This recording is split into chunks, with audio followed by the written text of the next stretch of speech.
Hello ಕನ್ನಡಿಗರೇ, ನಾನು ನಿಮ್ಮ ಕನ್ನಡತಿ ಶಬೀನಾ. ಹೊಸ ವರ್ಷಕ್ಕೆ ಇಂಡೋರ್ ಪ್ಲ್ಯಾಂಟ್ಸ್ ತೊಗೊಂಡಿದ್ದೆ ಅಂತ ಒಂದು ಮಿನಿ ವ್ಲಾಗಲ್ಲಿ ಹೇಳಿದ್ದೆ. ಸುಮಾರು ಜನ ಕಮೆಂಟ್ ಮಾಡಿದರು, ಯಾವ ಪ್ಲ್ಯಾಂಟ್ಸ್ ತೊಗೊಂಡಿದ್ದೀರಾ, ತೋರಿಸಲೇ ಇಲ್ಲ ಮೇಡಮ್, ತೋರಿಸಿ ಅಂತ. ಸೊ ನೋಡ್ತಾ ಇದ್ದೀರಲ್ಲ, ಇದೇ 3 ಪ್ಲ್ಯಾಂಟ್ಸ್ಗಳನ್ನು ನಾನು ಇಂಡೋರ್ ಪ್ಲ್ಯಾಂಟ್ಸ್ಗಳನ್ನು ಹೊಸ ವರ್ಷಕ್ಕೋಸ್ಕರ ತೊಗೊಂಡಿದ್ದು. ಇನ್ನೊಂದಿಷ್ಟು ಪ್ಲ್ಯಾಂಟ್ಸ್ಗಳಿದೆ, ಅದು ನೆಕ್ಸ್ಟ್ ಒಂದು ವ್ಲಾಗ್ಗಳಲ್ಲಿ ನಾನು ತೋರಿಸ್ತಾ ಹೋಗ್ತೀನಿ. ಬೆಂಗಳೂರಿನ ಚಳಿಗೆ ಏನಾದರೂ ಬಿಸಿ ಬಿಸಿಯಾಗಿ ಖಾರವಾಗಿ ಚಾಟ್ಸ್ ತಿನ್ನೋಣ ಅಂತ ಮಕ್ಕಳ ಜೊತೆ ಹೊರಗಡೆ ಹೋಗಿದ್ದೆ.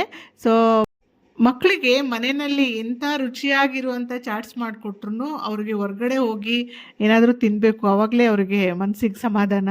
ಸೊ ಹಾಗಾಗಿ ಚಾಟ್ಸ್ ತಿಂದ್ಬಿಟ್ಟು ಅಲ್ಲಿ ಶುಗರ್ ಕೇನ್ ಜ್ಯೂಸ್, ಕಬ್ಬಿನ ಹಾಲನ್ನು ಕುಡಿದ್ಬಿಟ್ಟು ಮನೆಗೆ ಬಂದ್ವಿ. That's all for today's video. Thank you for watching. ಧನ್ಯವಾದಗಳು.